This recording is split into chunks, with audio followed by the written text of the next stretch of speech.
protected by the law. Sheriff, Wake's running. I'm giving chase. Are you seriously telling me that writer just took out my deputies? A thriller I supposedly wrote is coming true. The genre of the story seems to be shifting.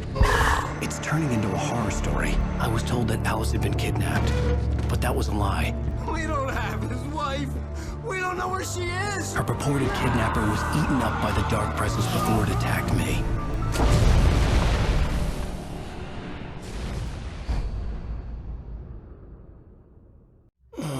Alan, shh, baby. It was just a nightmare. Alice. There you go, Alan. Hartman. I fell. I had to give you a sedative. Don't fight it. You went through another rough period. What? Right now, it's very important that you stay calm. We don't want you to have another episode. You're a patient at my clinic. Have been for a while now. The shock of your wife's death triggered a mental illness. No, you're lying. You're suffering from various symptoms of undifferentiated schizophrenia. Bastard. It's okay, Alan. Just let go.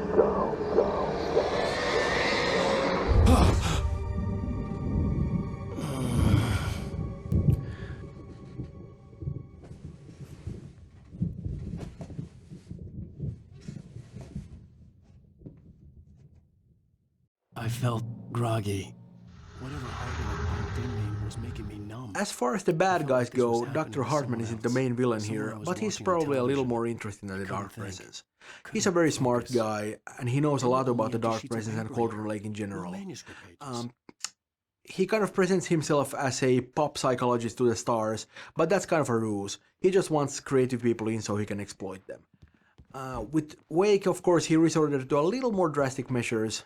He pretended to have kidnapped his wife, fished him out of a lake, tried to convince him that he was schizophrenic, and it doesn't end very well for him, but it's a valiant effort anyway. We have a lot of backstory for this guy, and I'd love to do a little bit more with him in the future, but of course, we don't exactly leave him feeling very well at the end of this one. I would be more concerned if you weren't suspicious of me. I don't blame you for it. Big of you. Now, why don't you come with me? We'll reacquaint you with my clinic and go over everything you might have forgotten. Little walk and some fresh air? Yes, it will do you good.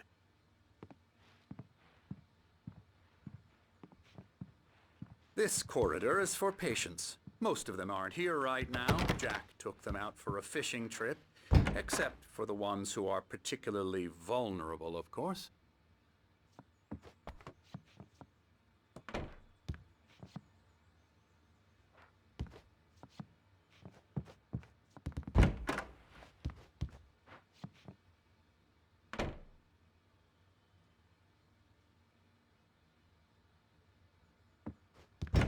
I encourage creativity as a part of the recovery process here at Cauldron Lake Lodge. I specialize in treating artists. I bet you do. Splendid, Alan. I honestly believe we can get this thing under control if we work together. This way, Alan.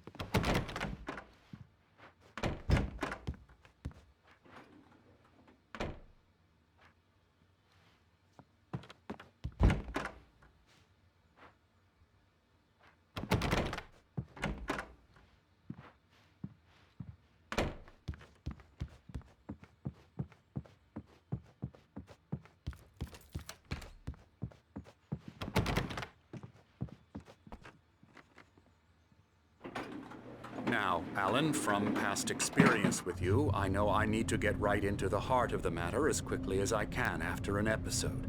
So I'm just going to say this. Alice is dead. No. You're in a very vulnerable state until you understand and accept this. Alice drowned, and you couldn't face that. You're suffering from hallucinations, paranoid delusions, unusual thinking, an obsession about light and darkness, a feeling that everything revolves around you, your thoughts and dreams. Your mind has constructed an elaborate fantasy scenario in which your writings are affecting reality. She has been kidnapped and supernatural forces of darkness are trying to stop you. We go this way, Alan. I wasn't ready for another shot. So I went along with Cauldron Lake Lodge is the residence and place of practice for Dr. Emil Hartman, who uses it as a sort of a nursing home and also a place of inspiration for artists he treats there. Built in the turn of the century, it is an imposing building, hewn from large timber and heavy stone, with a steep shingle roof to weather off even the heaviest of snowfalls. The starting idea for this location was the real-world hotel of Timberline Lodge that they used in the movie Shining. But following the typical style of these buildings and the heavy materials used in the construction, it quickly evolved into a thing of its own. You're a skeptic by nature, Alan. We both know this. Everything can be explained logically.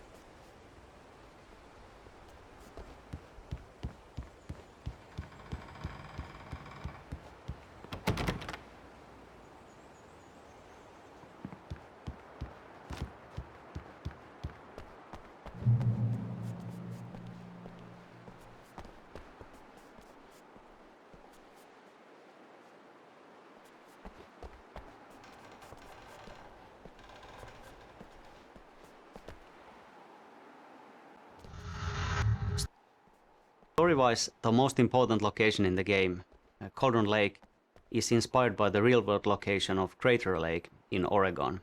It's a vast lake formed from a volcano thousands of years ago in a massive eruption. It's truly a breathtaking place that anyone interested in such things should definitely visit. In the game, the location, this Cauldron Lake, has actually had two notable eruptions. One that originally formed the lake, and then another which took down a small island in it, along with its cabin and even a person, a diver, called Thomas Zane. The place is said to hold an ancient power, and it's not without reason, as you will find out playing the game. Now there was nothing but waves. It seems there's a storm coming. Funny, I don't recall there being a mention of that in the weather forecast. Well, no matter. This way. Follow me. Alan, what I'm telling you is good news. Right now we're in control. Every time you have a relapse, it gets more and more difficult to resurface from the dark depths of your imagination. Not surprising, considering your profession. Imagination is what you work with. After all your nightmares, this should come as an immense relief to you. If it doesn't, why is that? Because I'm lying? Or because you don't want to admit that you're not well? It's very natural for you to think of me as your enemy. It's part of the illness. I let him talk. Hartman obviously loved his own voice. His words echoed madly inside my head. But I dug my nails into the palms of my hands to stay focused. You need to work with me. Once you accept that, we can begin the journey towards your recovery. Come along. Let's go inside.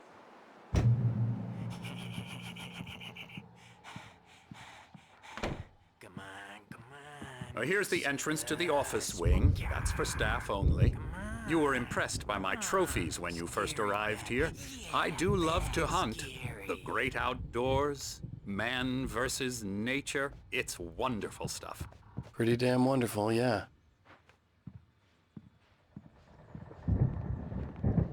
Scary, scary, scary.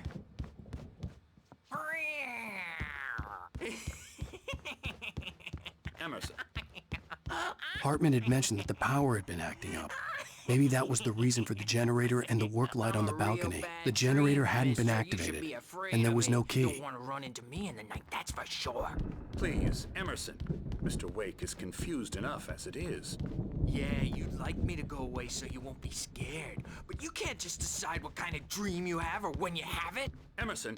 Okay, sorry. No. La la la la la la la la la la la la. Elbow strike. Ooh, yeah. Ha.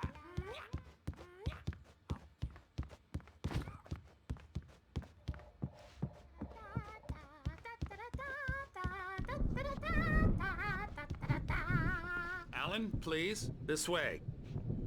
Come, Alan, this way. Ha.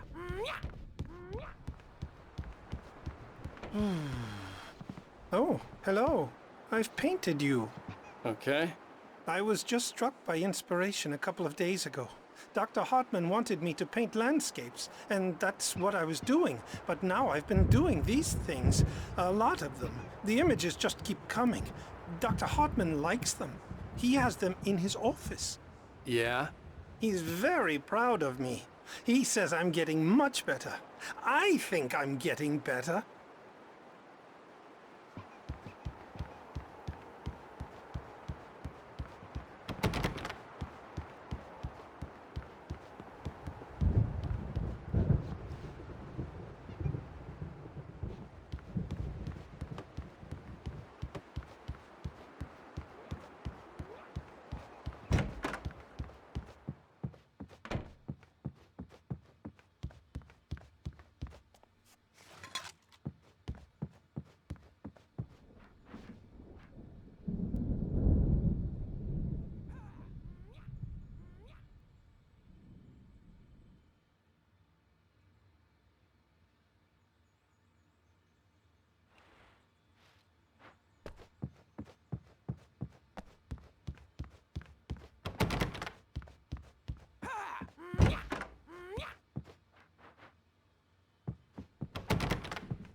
Now, you might have noticed the typewriter in your room.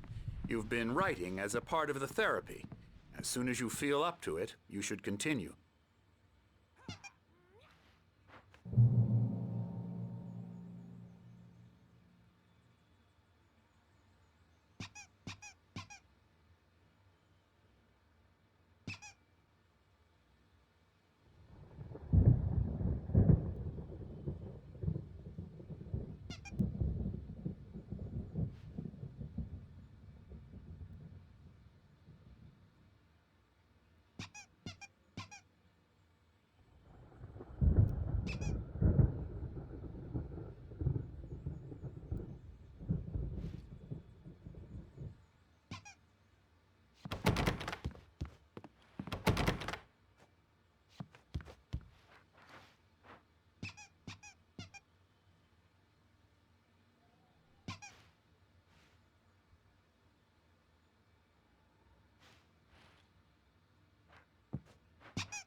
My rheumatism's killing me. There's a storm coming. Oh, what a storm. I hope it wipes this place off the face of the earth. And these two are the Anderson brothers, Odin and Tor. They had how should I put this? A heavy metal band in the 70s and 80s called Old Gods of Asgard. They even adopted new first names to complete the image of Viking gods. After the band broke up, they lived on a farm nearby. They are, well, in advanced stages of dementia. They're well cared for, TLC and all that. There's nothing more that can be done. I'm afraid that the rock and roll lifestyle has left its mark. Oh, that won't do. I'm so sorry to cut this short for now, Alan. The power has been acting up. I'd better go check on it. We'll continue this soon. Meanwhile, when you feel up to it, return to your room and try to write. It really is for the best. Don't you think? I'd like to bash his head in with a hammer. Oh, he'd love to fish out our secrets, but he has no clue. He's not crazy enough. Not crazy like us, Sonny. Yeah! Being crazy's a requirement, Sonny. Who else could understand the world when it's like this? It takes crazy to know crazy. That's the sanest thing I've heard in a while. Zane! You're all right, Tom. Hey, we like him, don't we, bro? He's got to go to the farm. The Anderson Farm. Valhalla! We wrote it all down, lest we'd forget. A crash course. All you need to know to get your head right. You need to find the message. Here, Sonny, here's something for you. Gave me a rash, but I kept it safe from these bastards.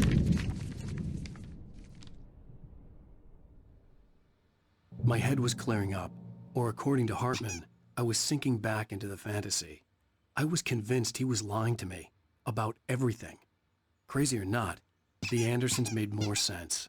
Tom, got any booze on you? Yeah, no. We Sorry, have a guys. stash of the special stuff at the farm. Our own formula. Local ingredients. Medicine clears your head right up. Makes you remember like moonbeams on the brain. Oh, I just noticed. Leather patches on the elbows? That's not very rock and roll. Tom just lost is all. Baba Yaga got to him too, the damn witch. She used us all. Taken from all of us. Took my thunder, the witch. And my ravens, what were they? Memory and thought, the hag. She took something from you too, didn't she? That's what she does. We're better off. This place, the lake, it gives you power.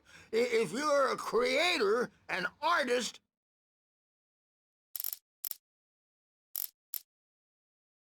Zane could feel the poems, taking form, shaping things. As he experimented, he imagined he could almost feel the power surging through the keys of the typewriter. It exhilarated him.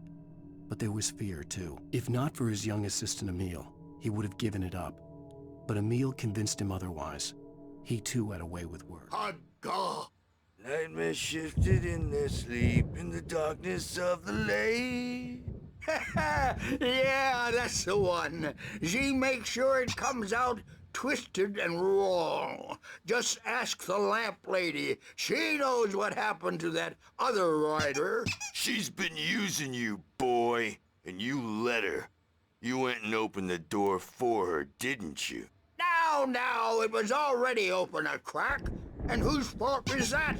We're morally corrupt, disease-ridden, old and stupid. Doesn't mean he had to open it all the way, goddammit.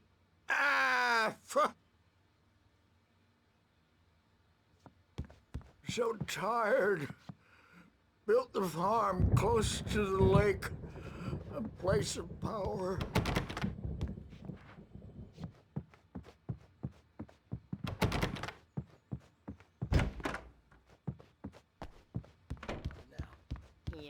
Good thing he's not overreacting or anything. Well, he's the boss. I may need a hand here later on, Birch. The storm's bound to make you-know-who jumpy. You know how they get. Gotcha. The doc's got me looking after Wake here, but holler Not myself. rowdy. It's I'll do hard that, to think that there's a shadow inside my head. I can only focus on writing. Everything else is a blur. I'm trapped in this cabin. Have been for days, but it's always dark outside. My editor is real. I saw her again. She's not human. It's not human. Wake, why don't you humor Dr. Hartman and give the writing a shot, huh? Typewriter's in your room. You can get to your room by those stairs, Wake. I think I've made a horrible mistake. I don't think I'm any closer to saving Alice. It's been lying to me, using me to get the story it wants, and the story will come true.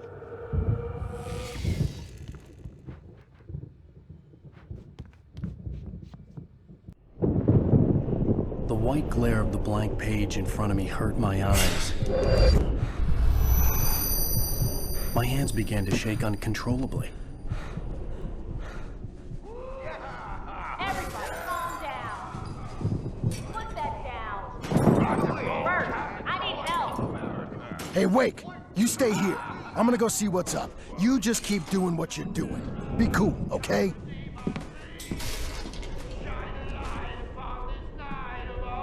I didn't know what the chaos was all about, but it could be my only chance of getting out of here. Where the hell did he get a damn hammer? I don't know. Here's a friendly poke from your witch. Oh, afraid of the crazy brothers, are ya? Not so weak now, are we? Well, things are unraveling fast, aren't they?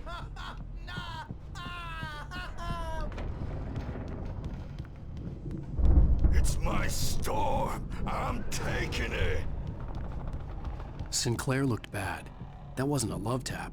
The crazy old fart hit her hard. Backstage is all If she was one of Hartman's goons, she had it coming.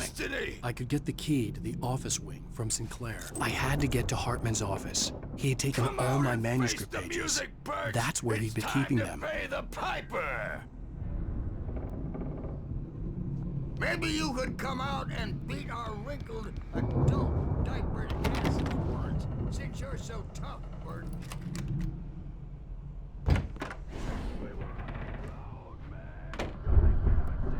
The markings on the tape said they were recordings Hartman had made at the sessions with his patients. I saw Alice's name on one of them. For a moment, I couldn't breathe right.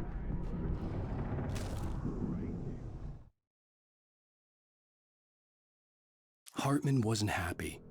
Maud could see it in his eyes. He quickly lowered his own. He had made a mess of it, and he knew it. The shame of failure was hard to bear.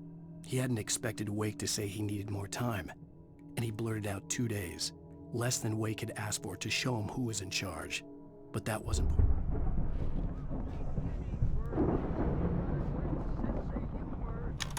Now, Mrs. Wake, can you tell me about Alan's problems? He's more and more out of control all the time. The parties, he's so angry all the time. He's getting violent. Do you mean with you? No, not with me. No, never. Sometimes I almost wish Alan would take a swing at me, because at least that'd lead to a conversation he couldn't just march out of. But no. Alan doesn't really sleep. And the work, well, he's not writing at all. He sits there for hours and just gets more and more frustrated. And I can't talk to him. Yes. Tell me, Mrs. Wake. What would you say to him if he'd listen? I don't know. I want to say, I look at you, and it's not you. Just some stranger who resembles you. Looking out from behind your eyes, and I don't like that guy much. And now it's all gonna go to hell. But you don't ever say this. No. I've tried, but he's not listening. He's too deep in his own problems, always going on about something else. I'm so afraid I'm gonna lose him, and we're not even talking anymore. He doesn't let me in anymore. He just keeps me in the dark. I'm so alone here, even when he's home. Please help me, Doctor, because I'm at my wit's end. Well, if you can just get him here, I'll absolutely do my very best. Yeah, but Doctor, you need to be careful with him. He's not just going to listen to you and cooperate. He's the most stubborn man I've ever met. Well, I'll be sure to bear that in mind. Hearing her voice, what she was saying made me happy and sick and guilty all at once. Worst of all, I recognized the words. The phone call from her. It had been a cut-up of this. Just a recording. The photo on the wall caught my attention. In it, the clinic staff was standing outside the lodge. I knew the man next to Hartman. He was the kidnapper. Hartman had been playing me all along.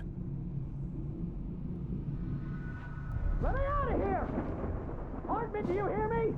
I'm gonna sue your crazy quack ass to slick! Seriously! Barry? Ow! About time! Barry! Man, am I glad to see you. We need to get to Hartman's office.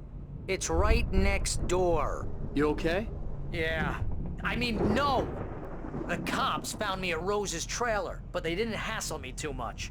I'm obviously a victim in this, and I demanded to be treated as such.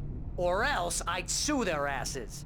Speaking of asses, that Fed gave me a real hard time, but I had no clue where you were. That guy's crazy, Al. But he let me go, and then I get a call from Hartman, that son of a bitch, who tells me you're here, and I should come pick you up, but when I got here, 2 goons clobbered me and stuck me in there.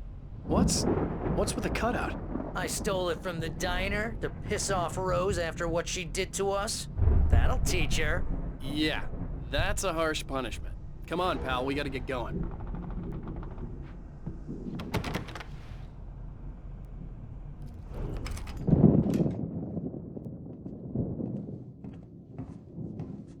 These were all the pages I had on me. And more.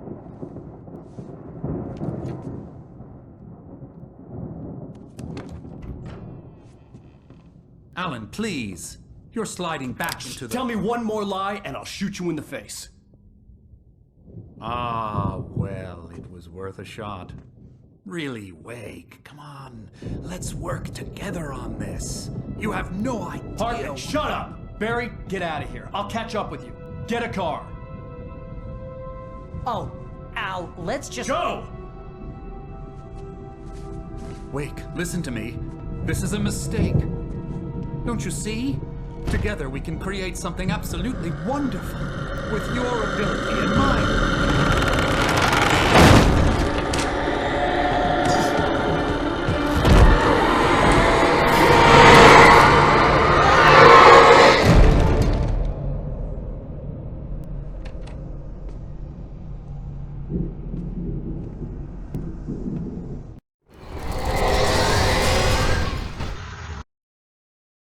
Hartman followed the fall of Alan Wake with his binoculars.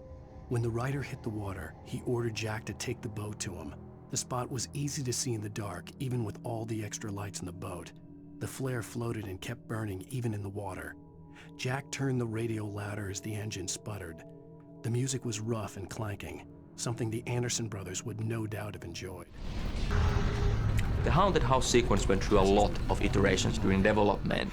We had as extreme routes as Alan Wake actually going behind and below the lodge on the mountain cliffs and fighting against possessed patients. Eventually it was great that we focused on the poltergeist events because it allowed us to create a nice chain of smaller, light-based puzzles, and it also wrapped up really nicely with the big poltergeist fight in the main yard.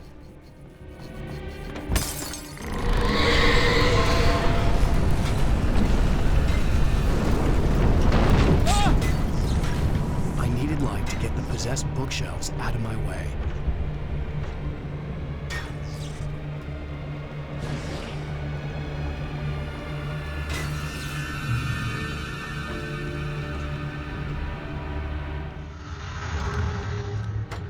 As the dark presence attacks the lodge, we are seeing an escalation in its power and aggressiveness. Maybe even some frustration. It's now been chasing you for quite a while and with little success. And now that you are on its home court, so to speak, it's literally throwing stuff at you left and right. It's a good thing that the lodge is built to handle heavy storms, or otherwise it might come crashing down on you with all the furniture that's flying around.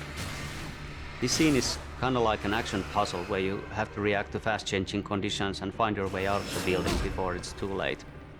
Fans of Max Payne 1 might have a fleeting sense of familiarity here.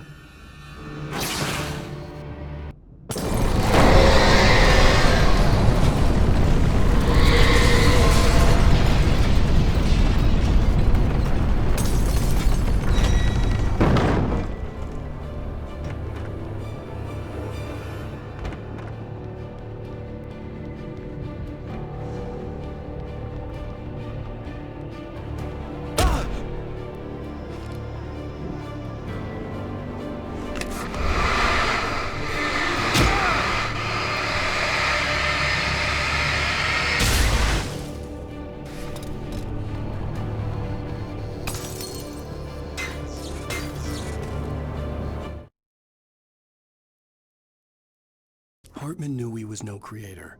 He had no ambitions on that front. And he certainly didn't want to end up like every artist he had worked with here, damaged in ways that were hard to describe, or worse. It was enough for Hartman to maintain creative control and provide direction, to be a producer. That was what most of these people were in need of anyway. Of course, suitable subject.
come on! We gotta get going!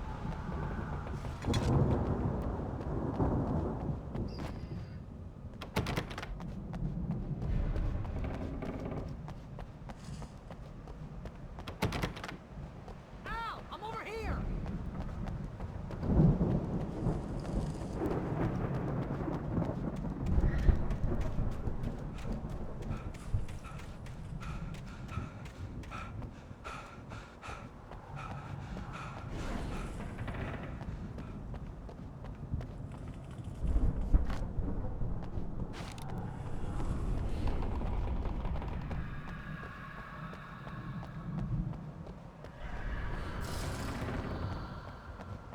I found the car, but the gate's locked. You're gonna have to go through the hedge maze over there.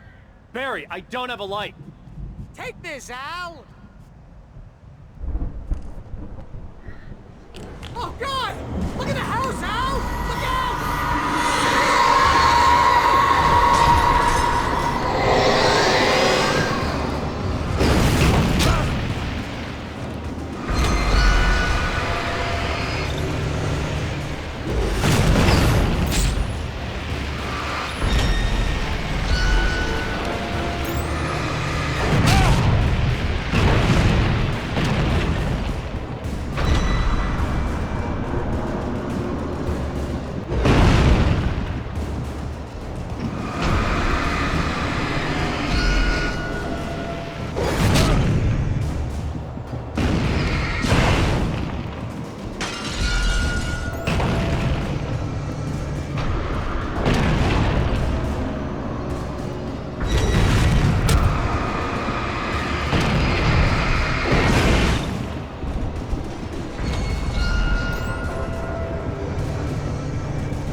Hey, come on! We gotta get going!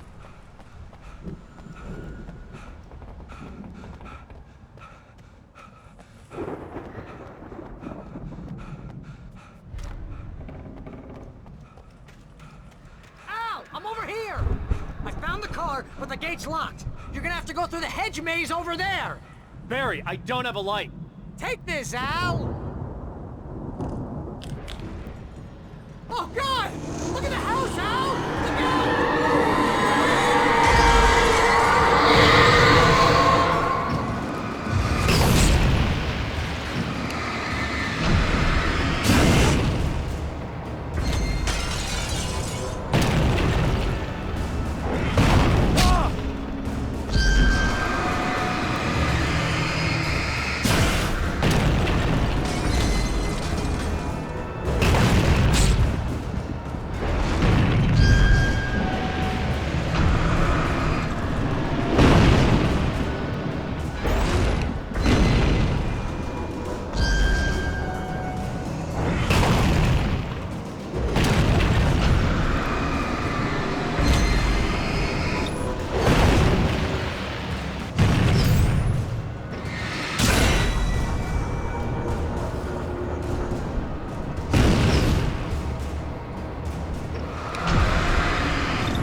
Jeez, Al! The house looks bad! Let's get out of here!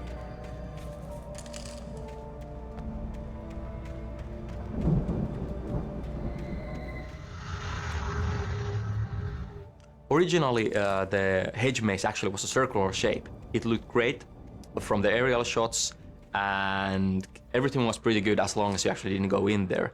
But playing a maze with all the corridors in various curves just didn't really work, and we then went with this more traditional setup.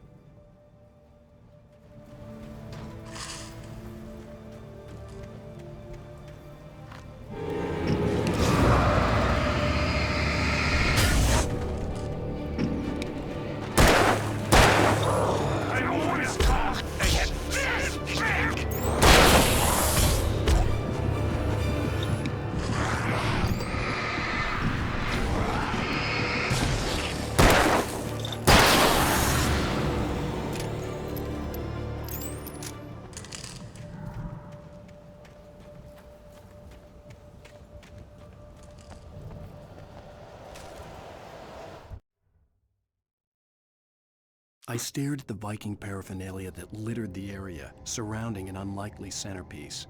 A full-size stage complete with an impressive sound system with all the trimmings, including a dragon. It took a special kind of crazy to build something like this in a remote field. When the sky split open with a deafening boom.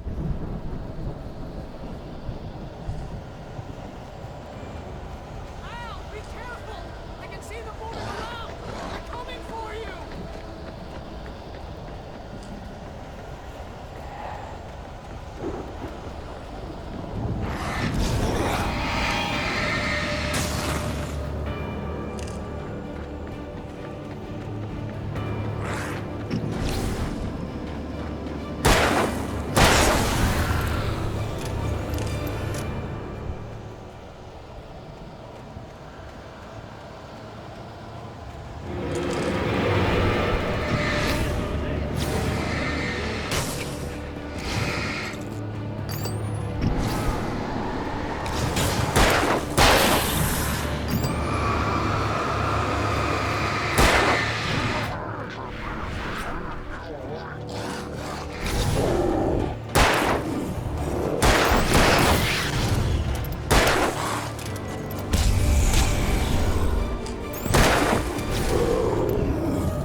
Originally, the hedge maze actually was a circular shape. It looked great from the aerial shots, and everything was pretty good as long as you actually didn't go in there.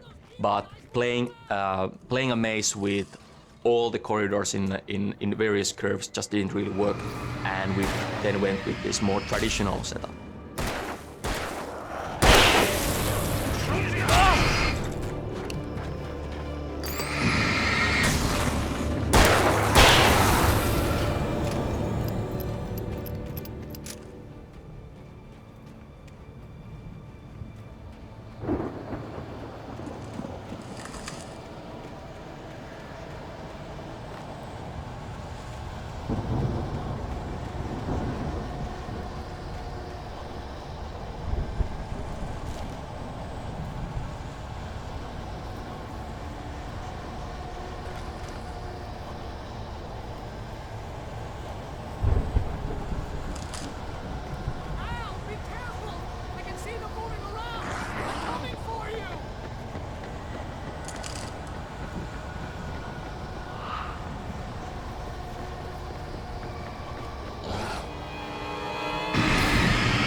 Originally, the hedge maze actually was a circular shape. It looked great from the aerial shots, and everything was pretty good as long as you actually didn't go in there.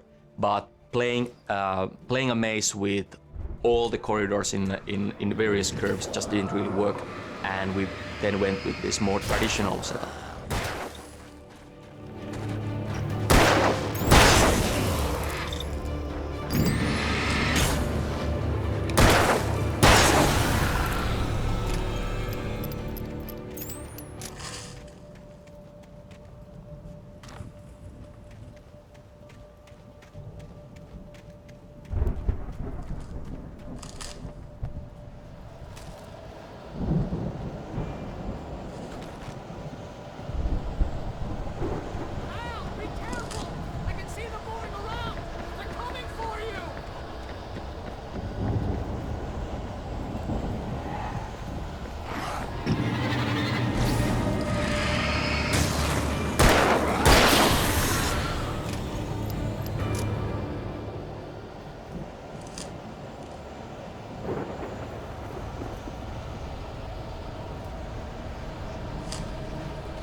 Hartman hurried down the corridor. He had disliked leaving Wake when he was surely at his most susceptible to therapy.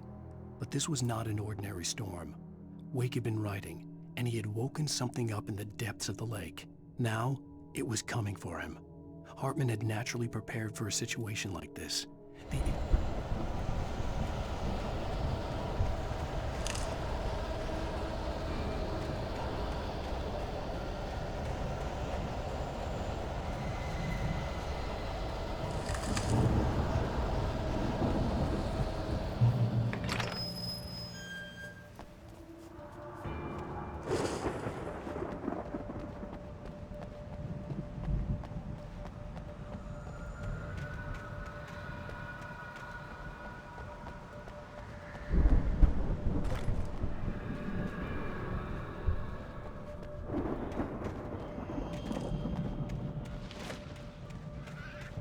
You get 2 pills in the morning, and then you'll be nice and calm all day long.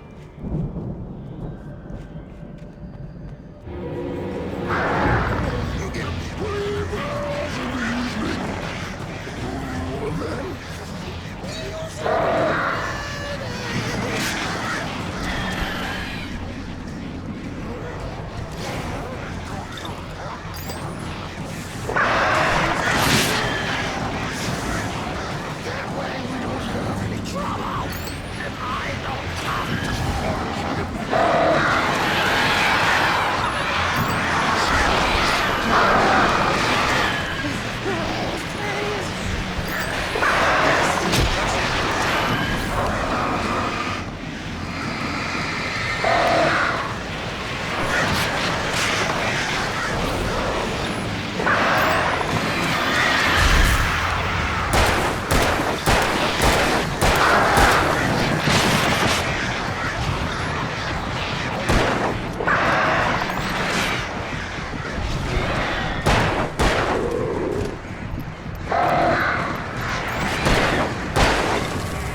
Mott knew that Wake was smarter than him.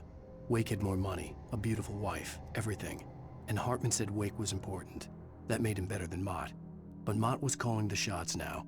He'd expected Wake to whimper and grovel, but instead, he seemed willing to fight.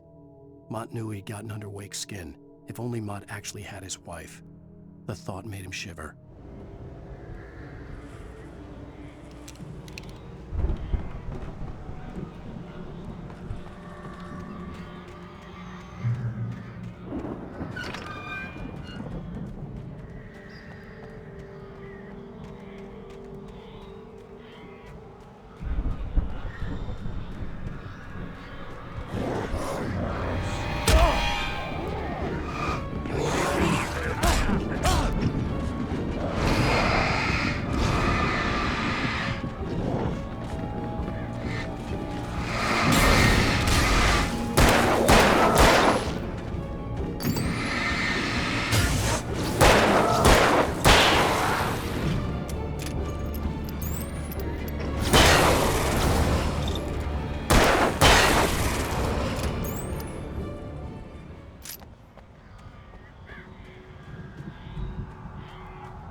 For the moment, Barry was just glad he had survived the fall.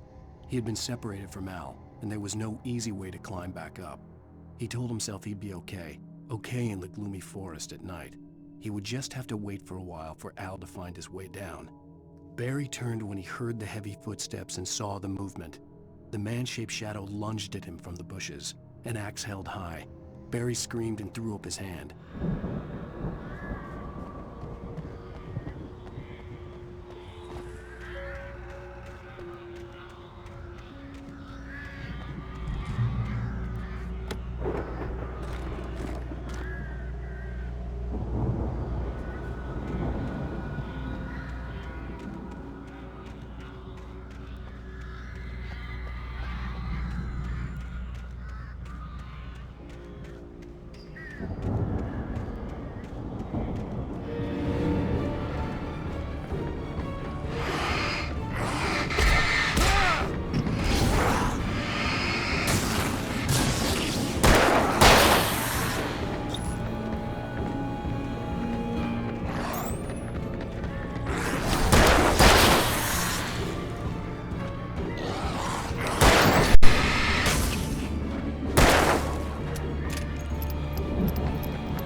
Hartman watched as Wake's features slackened.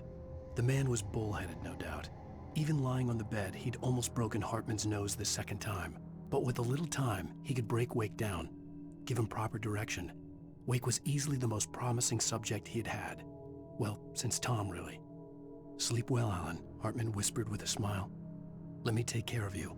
He sniffed hard to clear his throbbing nose, swallowed blood, and...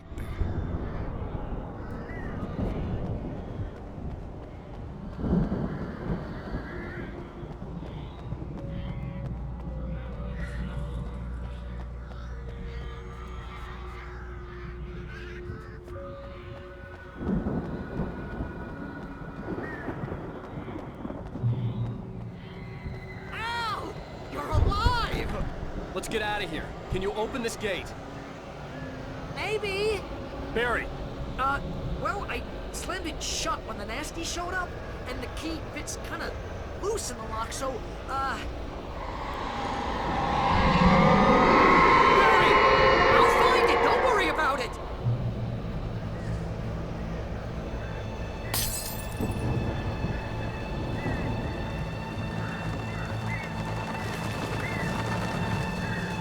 Hurry up, Barry! I'm on it! I'm on it!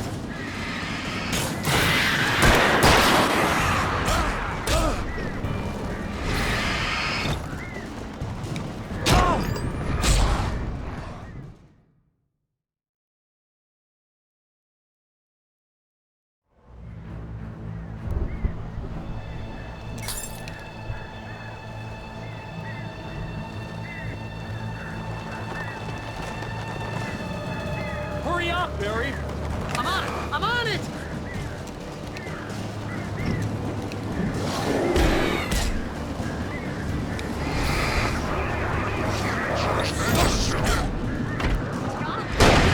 Just hang on, Al!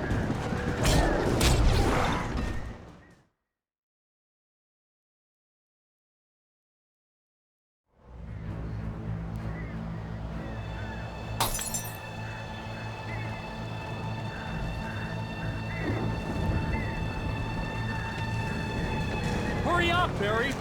I'm on it! I'm on it!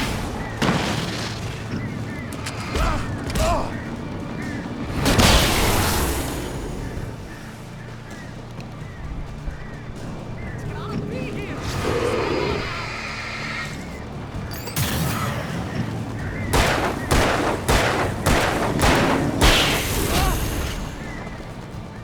Oh, hey! I found a corner!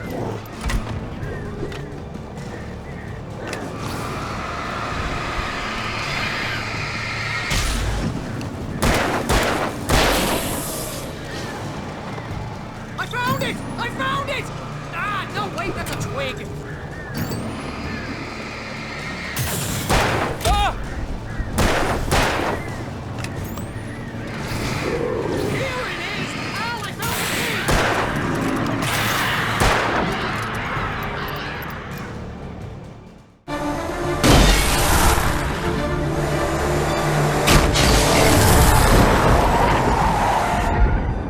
Al, please tell me we're headed for the nearest "You're now leaving Bright Falls. Come back soon" sign.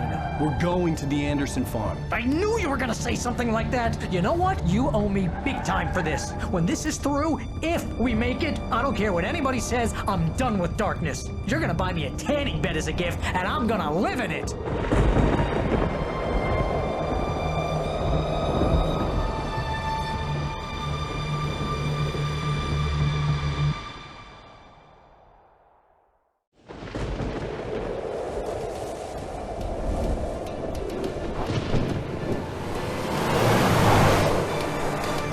I'm crazy, but that's fine, Barry.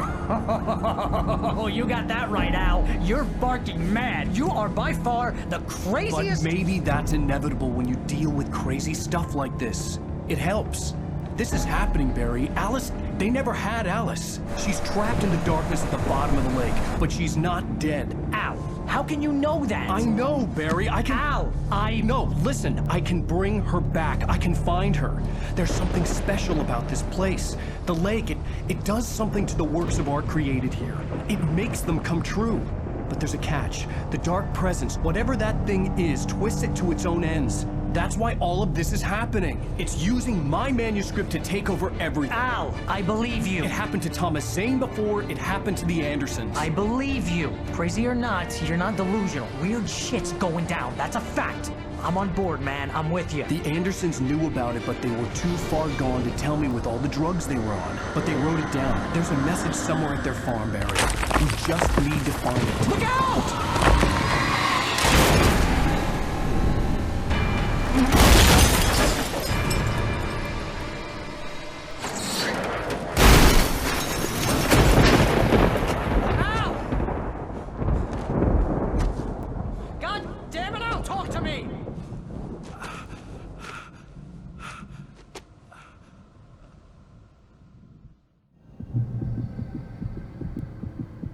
I had lost my gun in the crash. Barry was nowhere to be seen. Barry! Barry! Oh, man, you're okay!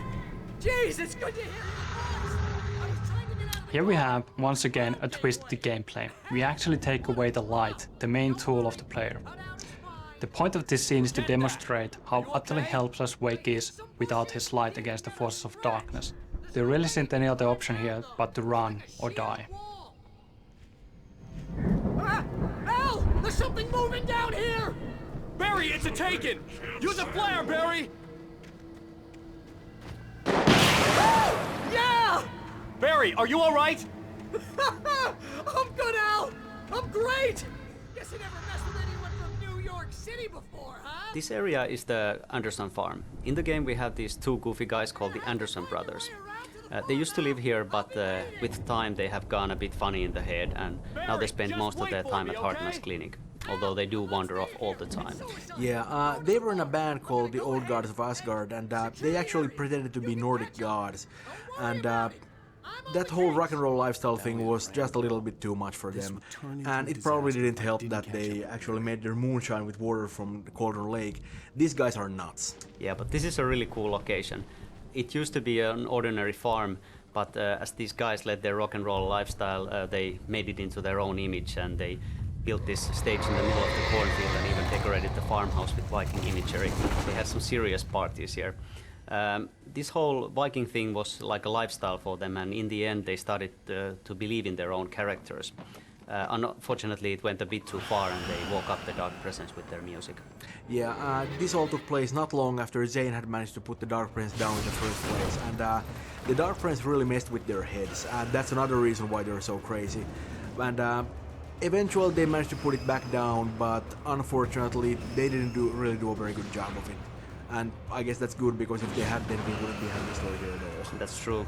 These guys really aren't that good with details. They sort of let the Dark Presence hanging in limbo, kind of like waiting for somebody to come along and put it back into business. Oh yeah.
Crawled over the gate.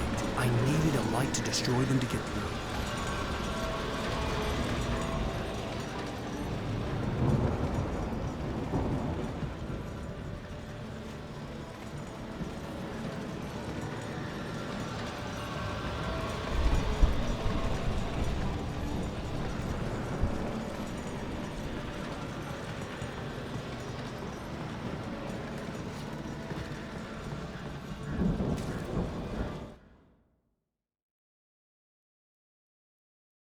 Agent Nightingale stared at the passed-out rider. The man was sleeping off one hell of a night. Nightingale felt a stab of envy at Wake's oblivion, but he had a job to do. He put the gun to Wake's head and almost became a murderer. His hands shook and his throat felt tight and dry. Biting his teeth. I hoped there'd still be a working generator somewhere around here to power up the old lights by the gate.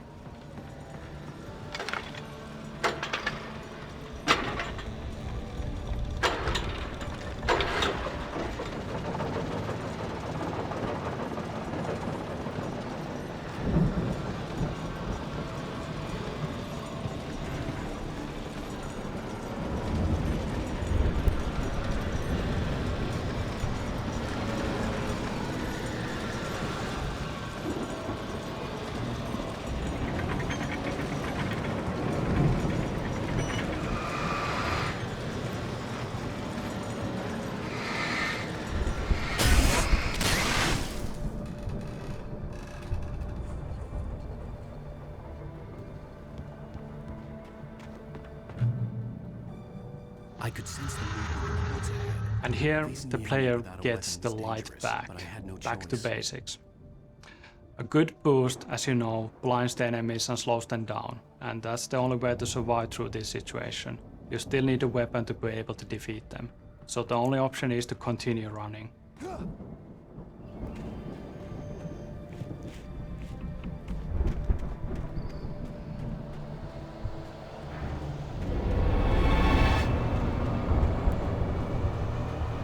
Only the 3 fatty acids are good for your heart.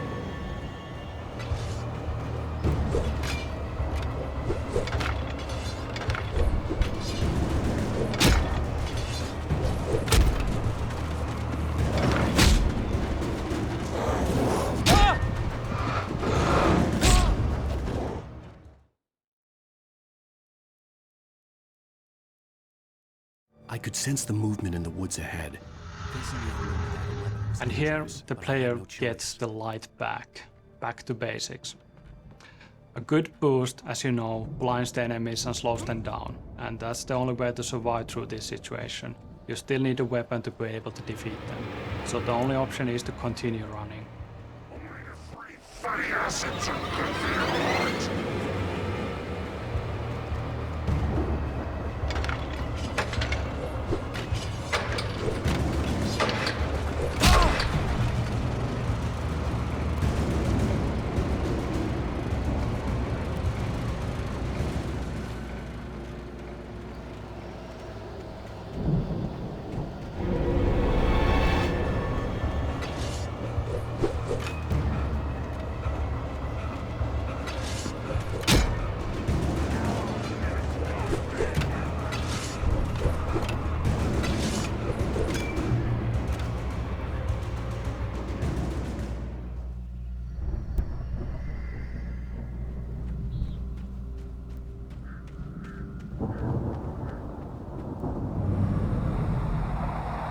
A car was driving away from the farm, headed in the same general direction as I was.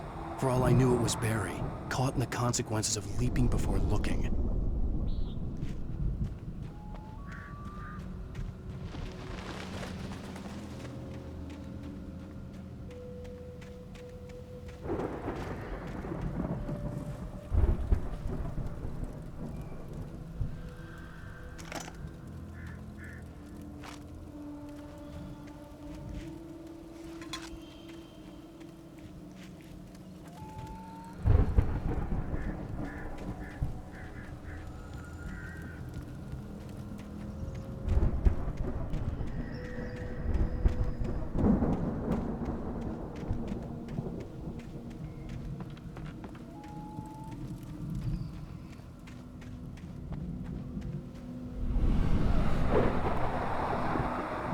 The car was heading for the cabin up ahead.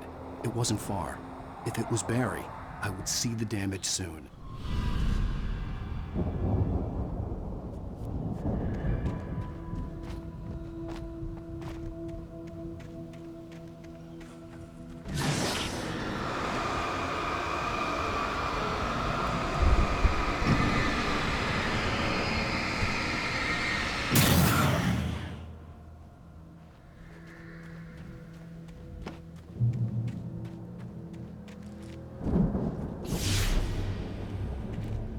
I'm trying to deliver each page to the right time and place.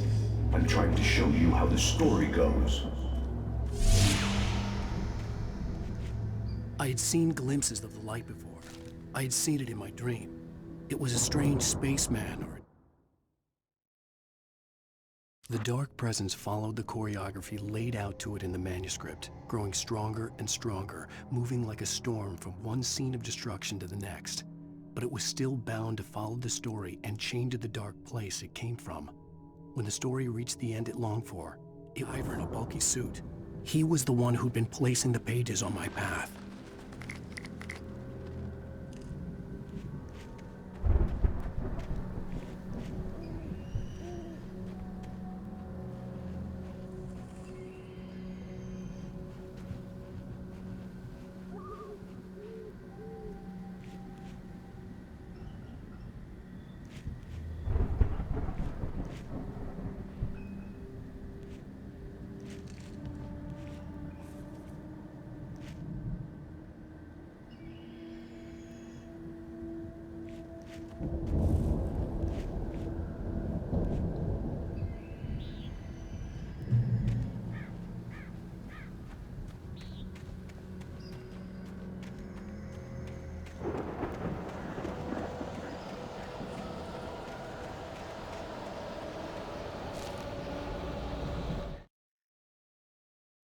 The storm raged on as the Anderson brothers walked unsteadily away from the clinic with the other patients in tow, knowing that this time they wouldn't return.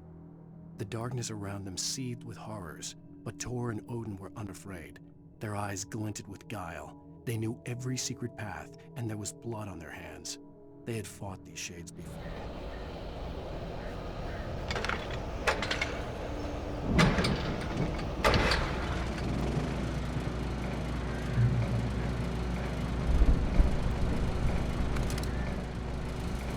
Someone had left a gun behind. Now I had a fighting chance of reaching the farm.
could see the car, but there was no sight of the driver.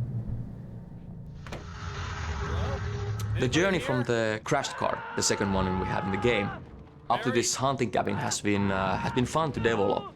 It was really cool to see different things, try different things that work out with Wake being very vulnerable. Originally, we tried giving Wake just less ammunition, less batteries. Then we took the revolver away for quite a long time. And in this final version, you actually start the whole journey without any kind of light source either.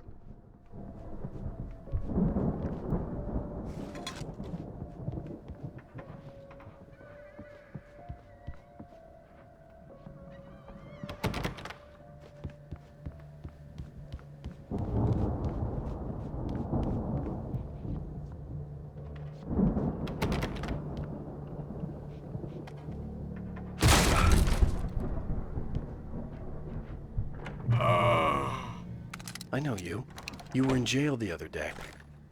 I went to the farm again for the moonshine, you know?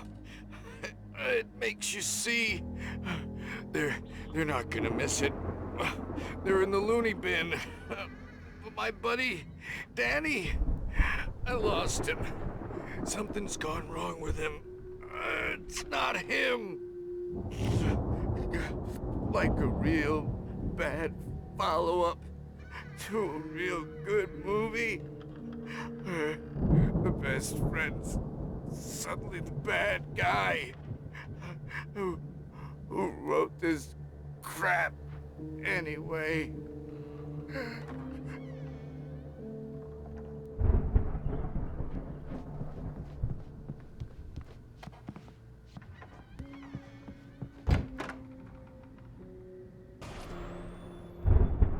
I've run through every possible course in my head. If I continue like the Dark Presence wants me to, the story I'm writing won't save Alice. It's a horror story, and it's going to kill her, and me, and everybody in this town. No one will survive. Darkness will consume everything. This is what it's wanted all along. It will be free, unstoppable. It used Alice to get to me, dangled her in front of me to keep me going. It was never going to release her. I'm going to change this. I'll escape. I've written myself into the story. I'm now the protagonist. This feels like a terrible risk, but it's the only way to save Alice. I'll be bound by the events of the story just as much as anyone else who's been woven into it. The story must stay true for this to work. There have to be victims along the way, near escapes, cliffhangers. In a horror story, it can't be certain that the hero will succeed or even survive. He almost has to die. I'll write my own escape into the story next. I need help. Zane's going to be the one who will help me. I'll make it happen.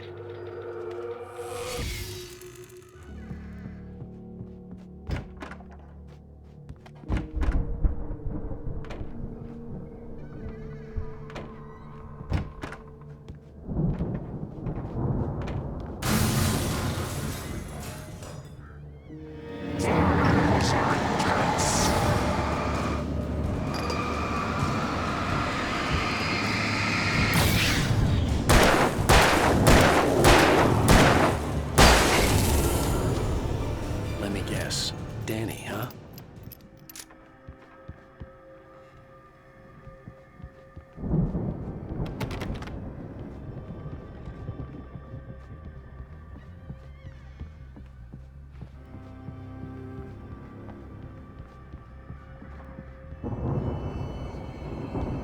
The farm was still a good distance away. I'd need a car to get there fast.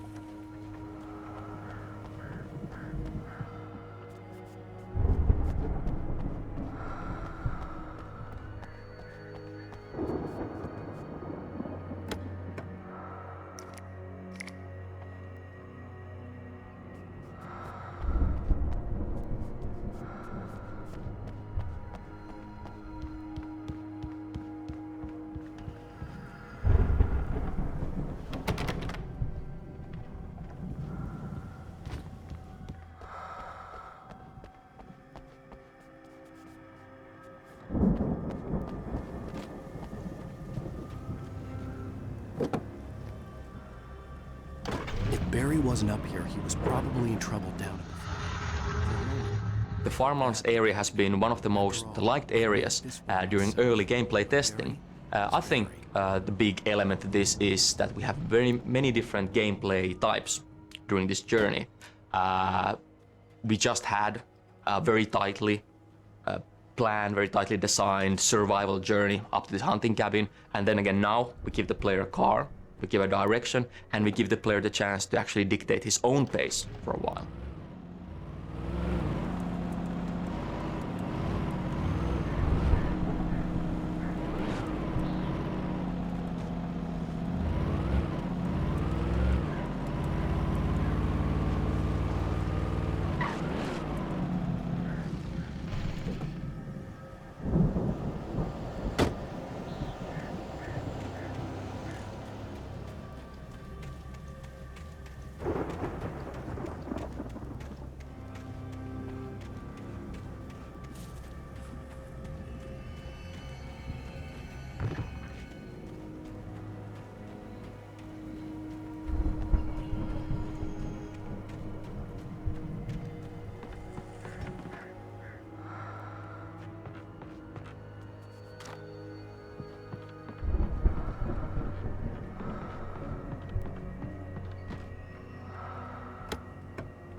Well, as I'm sure everyone's noticed, that storm we all felt coming is finally here.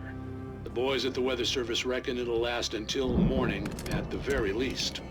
Pertaining to that, let me read that missing persons alert again. The Sheriff's Department's still looking for a Caucasian woman, 30 years old, slim and blonde with blue eyes. She may be lost in the woods, and it's possible she's been injured in a car accident. If you see her, please make sure you get her indoors and call the sheriff. It's bad weather to be caught out in, so if you see someone in the area who maybe looks a little confused, give him a hand, all right? This is Pat Maine on KBF FM, hoping you're all safe and warm tonight.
I'd known the brothers used to be some kind of rock stars, but it hadn't really sunk in until I saw the stage.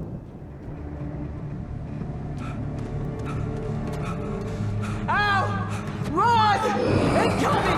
There's too many of them!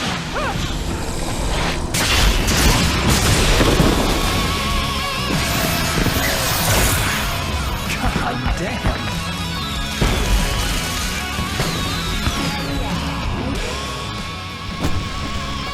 I'm so glad you decided to go it alone, Mr. Bronson. Shut up and shoot! Ow! We have to fight them all! I can set off more of the fireworks from here and help you out!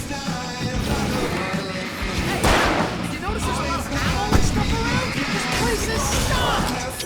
Ow! Hold on!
Braight Fallz, rock and roll capital of America. Children of the Elder God, what a great song to kick ass to. I think the whole stage fight sequence is going to be one of the most memorable moments for a lot of people, simply because it's just such a ridiculous action-packed sequence.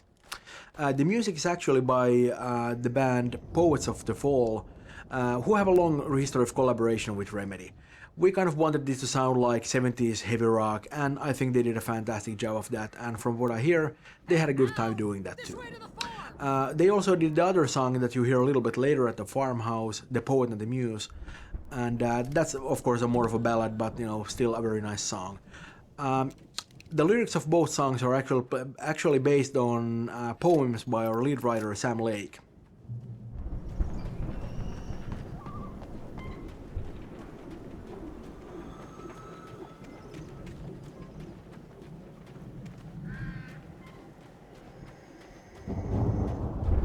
See, bestseller? No reason to worry. Your cutout's good as new, right where I left it. I'll come back for it once we have the place secured. Yeah, that's been my biggest worry all this time. We need to get this thing moved out of the way. This is as far as I got before they ambushed me.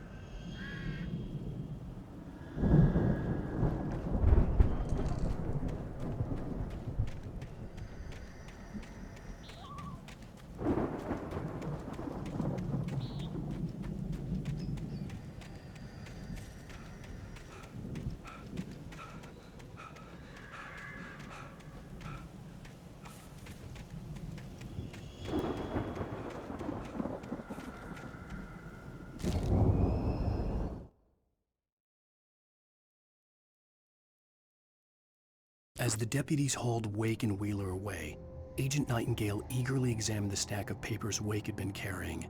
It was incomplete, a collection of random pages, but there was enough. He saw his own name in there, among others.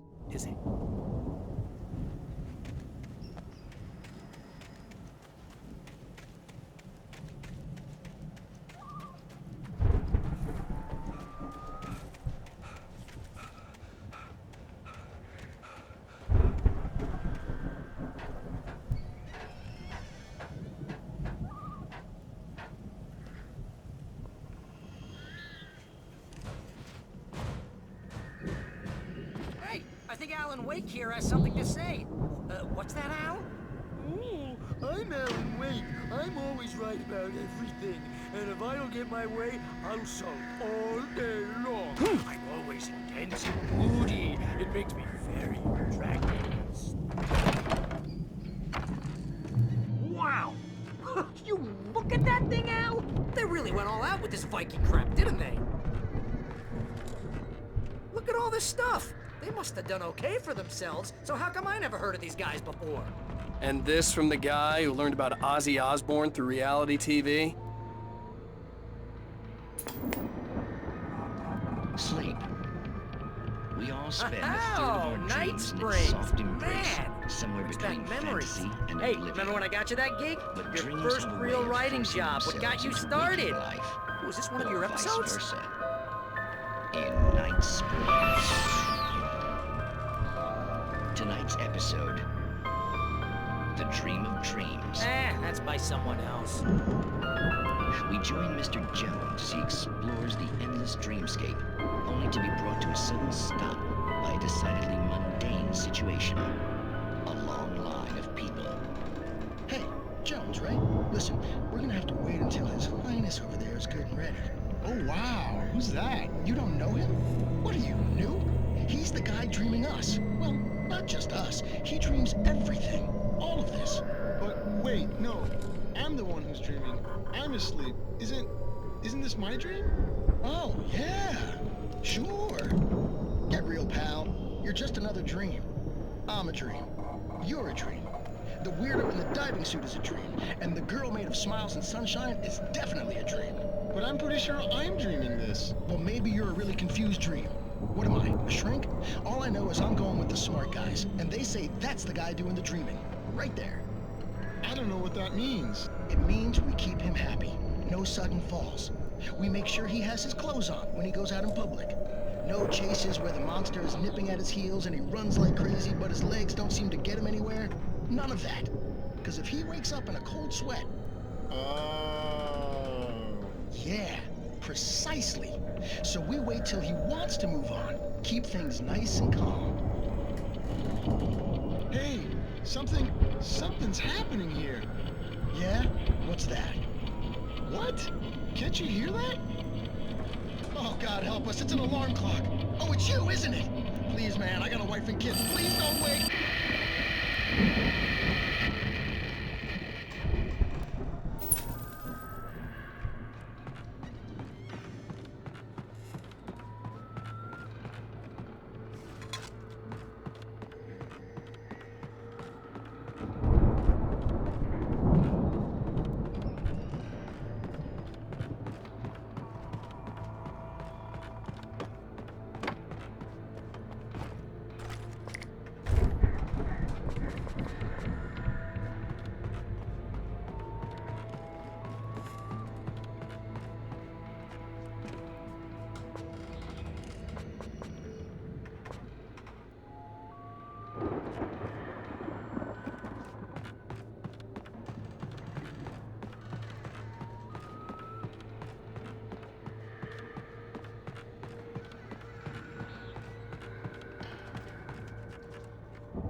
It's 1976. Madness reigns at the Anderson farm. Contrary to all logic, the headiest ingredient of their moonshine is unfiltered water from Cauldron Lake. The Andersons feel like gods. Odin can't stop laughing. He contemplates cutting his eye out. Tor runs across the field, naked, shrieking, hammer in his hand, trying to catch lightning. The Viking boat looked imposing, almost like a battering ram.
I think we can make it through here, Al!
Those geezers had quite a production going on. Ooh, you know what, Al? If we make it through this alive, I'm gonna start representing them. Yep, sell this stuff online, maybe get a reality show going, release a new single. Good luck with that, pal. Hey, you find us a way out of here, okay? I'm gonna take a closer look at this stuff.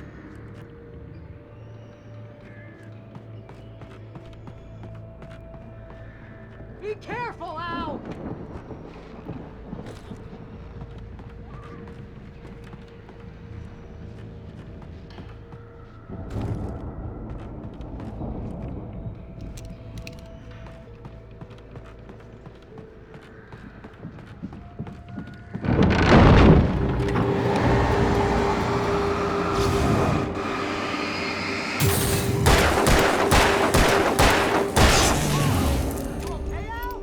I'm good. Keep your eyes open, okay?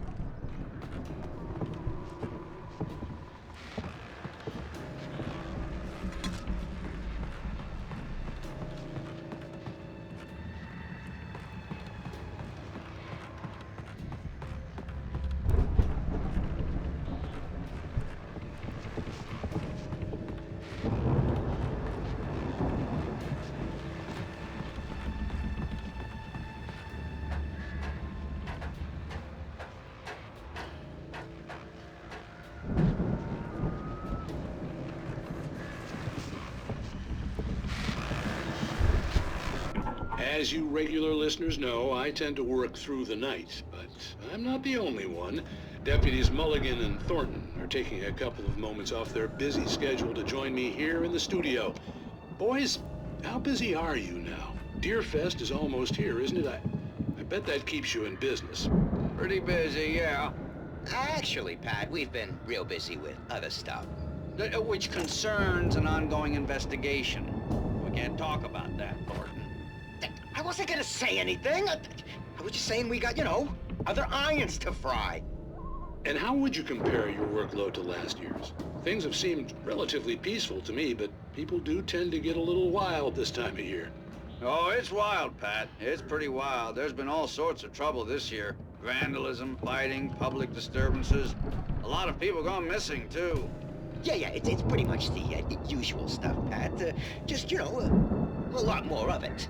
Now, is it just me, or does Deerfest get wilder every year? People seem to be more drunk, at least, or they start earlier and younger. Oh, it's definitely not just you, Pat, but... Definitely, Pat. Hey, I'm talking here, Thornton. Oh, shoot, I lost my train of thought. Not just me. Oh, yeah, it's wilder, Pat, but actually most of the trouble seems to be coming from grown men. People who ought to know better, Kids are doing fine this year. Well, that's nice to hear at least. Boys, I want to thank you for stopping by. I'll let you get back to your patrol. Sure thing, Pat. Yeah, sure thing, Pat.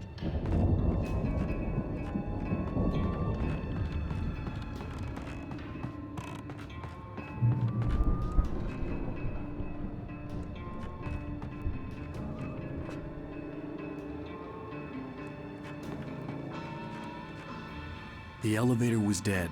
I'd have to get some power to it first.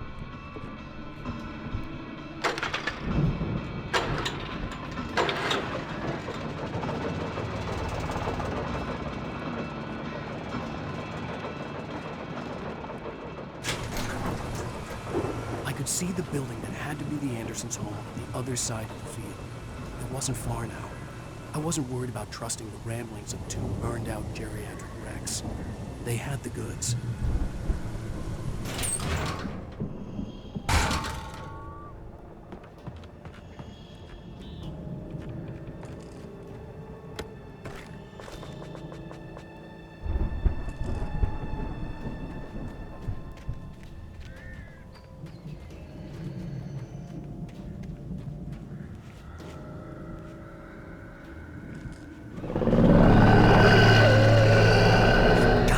Kidding me.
kidding me?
Al? Is that you out there, buddy? Yeah, it's me. Hang on. I'll try to find a key to get the door open.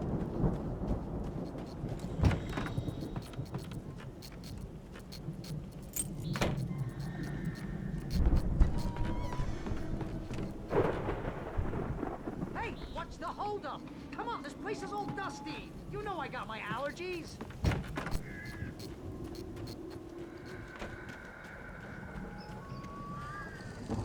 Come on, Al, open the door already. Seriously, I don't... Hey, let's go, man.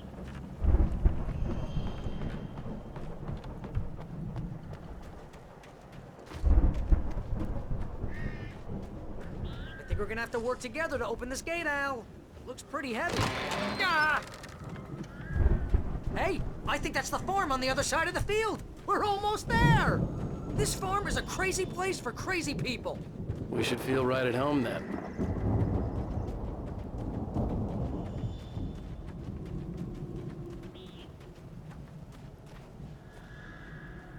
Come on, one more gate. Let's do this thing.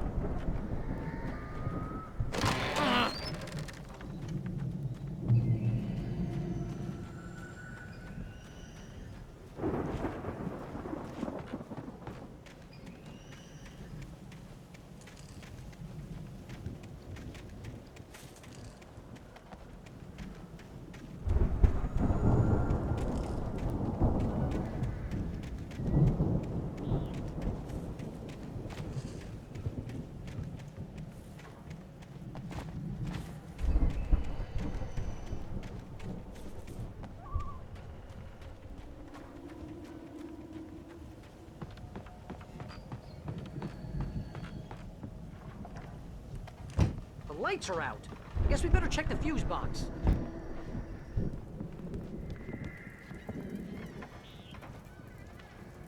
The power downstairs was out, but I was sure I could fix that at the fuse box.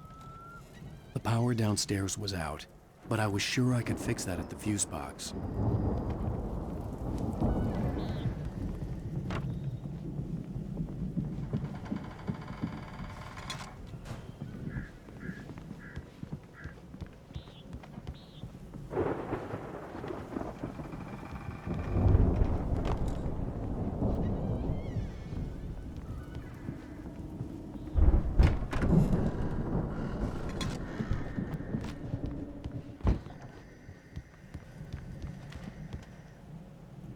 This place looks kind of lived in. I thought the Andersons were in the booby hatch. Yeah, I don't think they keep too close an eye on them at the clinic. They seem to slip away a lot so they can get wasted. No kidding. Those guys sound awesome.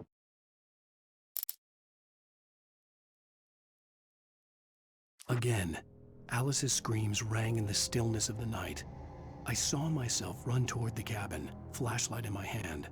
I followed my past self. I was an out-of-body observer, a time traveler and a crazy drunken. Come on, Al, let's get the lights on, huh?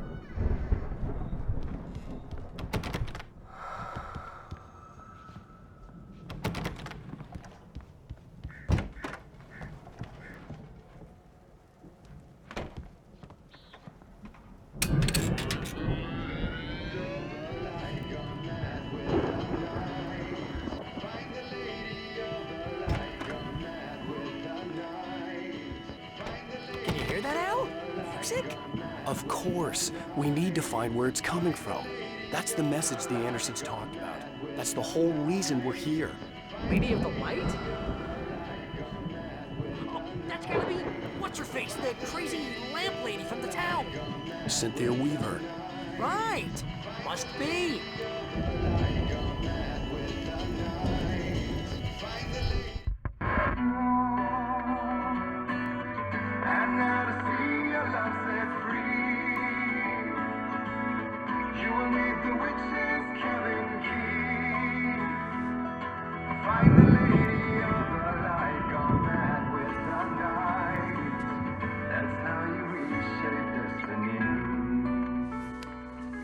Okay. We need to find Cynthia Weaver. We'll stay here for the night and head back to town as soon as it gets light.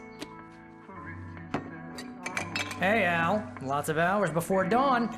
Might as well get some rest. And by rest, I mean drunk. Come on, Barry, this is... Yeah, what the hell?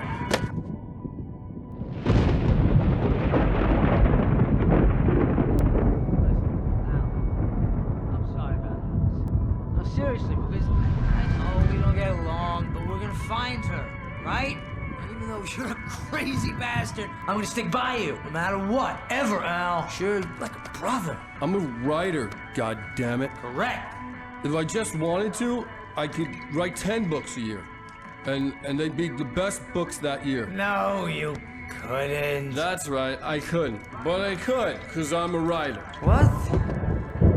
What do they put in this stuff? I feel like my brain is coming out of my nose. I'm gonna get the recipe off those coots and be a booze millionaire. I just miss her, Barry. I just want her here with me. I know, Al. I know. It's gonna be okay. We're gonna make it okay.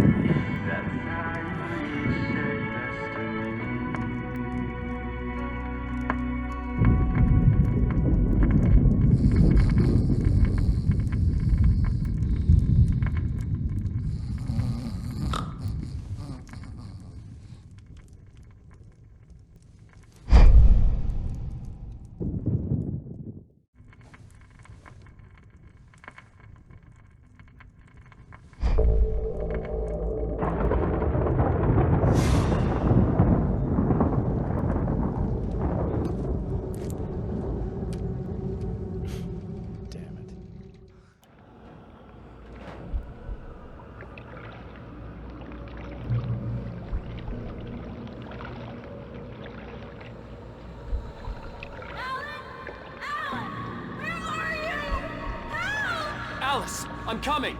It's all right! I'm coming! It was a crazy, drunken dream, and yet it was more than that. It was the truth, a suppressed memory unearthed by the Andersons' moonshine. I was there, an out-of-body observer. This was the night Alice and I had arrived at Braight Fölz, the night Alice had disappeared. I had a chance to find out what had happened. I remembered being surprised to see the cabin dark. Alice would have never turned the lights off.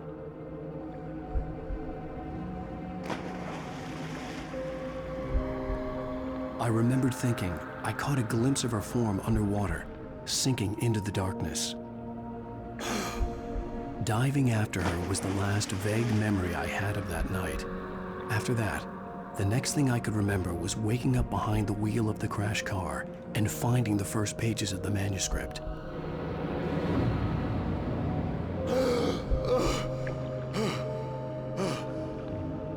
I couldn't find her in all that blackness. I must have thought she drowned.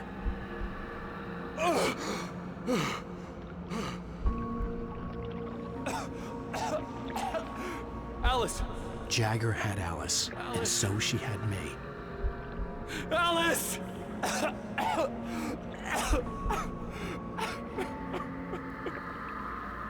I'd been easy prey. Look at the cabin. Is there someone in the window? Alice? Maybe she didn't drown after all. Maybe she's inside. Alice! Yes.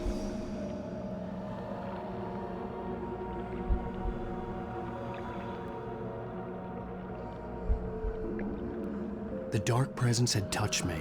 She had dug her nails into my brain and used me, made me her puppet.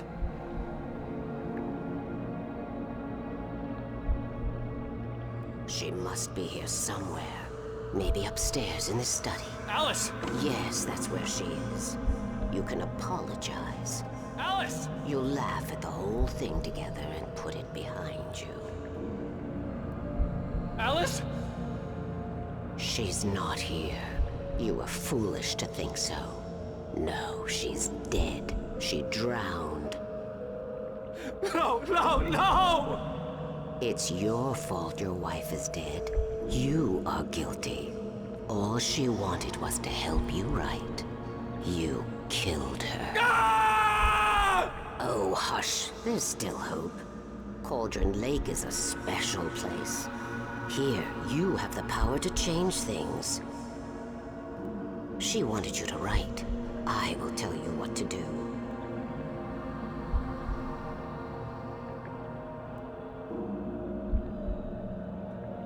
You can write her back. The story will come true, and all will be well again. She had Alice, and the manuscript was the ransom for her.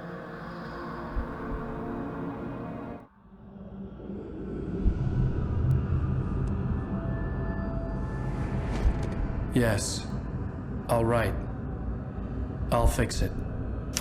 I'll bring her back.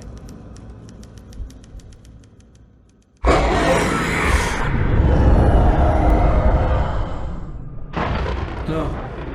I wrote it. I remembered it all now. In the dark, I'd written for days, a week, almost a complete manuscript of a novel entitled Departure. Jagger had been my editor, whispering in my ear, making sure that the unfolding story would make her more and more powerful. I thought I was saving Alice. Even with the cobwebs she put in my head, some part of me had been aware enough to write my escape into the story, to bring a light into the cabin to release me before I could finish, to interrupt the horror story before the ending, where darkness consumed everything and everyone. Zane was weak and far away, but I had written him into the story, and his light had been enough to set me free. It isn't here now. I'm here because it was written. I brought the light to set you free. You must hurry. It will know I'm here. It will be back soon. It stole the skin of my wife a long time ago. She looks so old.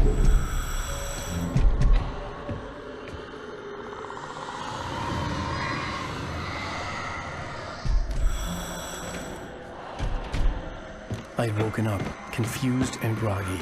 My mind consumed by darkness and fear. All I could do was to escape.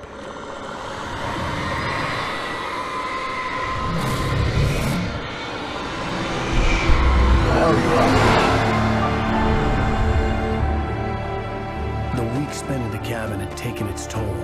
I was barely conscious and fading fast. It had to have cost Zane terribly, thrown him even deeper into whatever dark place he now haunted. But he had managed to weaken the dark presence, kept me safe that night.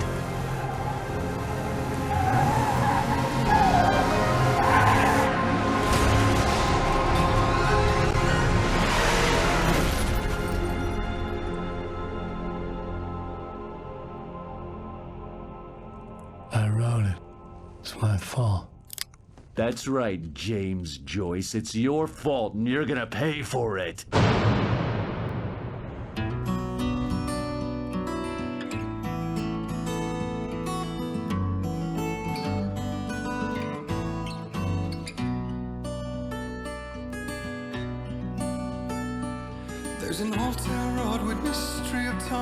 Previously on Alan Wake.